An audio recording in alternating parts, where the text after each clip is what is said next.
IPL ইতিহাসের যৌথভাবে সবথেকে সেরা টিম চেন্নাই সুপার কিংস। তারা 5 বারের চ্যাম্পিয়ন।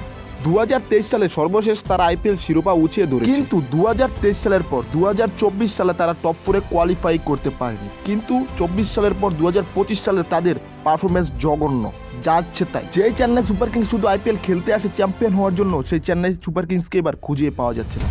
পয়েন্ট টেবিলের সব থেকে নিচে অবস্থান করছে তারা। চেন্নাই সুপার কিংস 2025 সালে ফ্লপ পারফরমেন্স করার জন্য যে দুটি কারণ আমাদের চোখে পড়েছে, তাই নিয়ে আজকে আমরা আলোচনা করব। তাদের টিমের সব থেকে বড় সমস্যাটা হচ্ছে ধোনি ব্যতীত পরীক্ষিত ফিনিশারের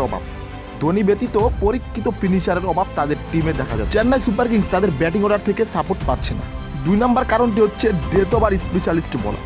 2024 সালে আরসিবির বিপক্ষে তাদের ডুও ডাই ম্যাচে কিন্তু ডেথ ওভার স্পেশালিস্ট বলারের কারণে চেন্নাই সুপার কিংস হেরে গিয়েছে। আগের মৌসুমে চেন্নাই সুপার কিংসের হয়ে বাংলাদেশের মুস্তাফিজুর রহমান দুর্দান্ত পারফরমেন্স করেছিল, কিন্তু বাংলাদেশ ক্রিকেট বোর্ড তাকে এনওসি না দেওয়ায় ফুল সিজন খেলতে পারেনি। এবার মুস্তাফিজুর রহমানকে তারা রিটেন করেনি, ভরসা রেখেছে মাতিসা পাতিরানার উপর। পাতিরানা এই সিজনে তাদের ভরসার প্রতিদান দিতে ব্যর্থ হয়েছে।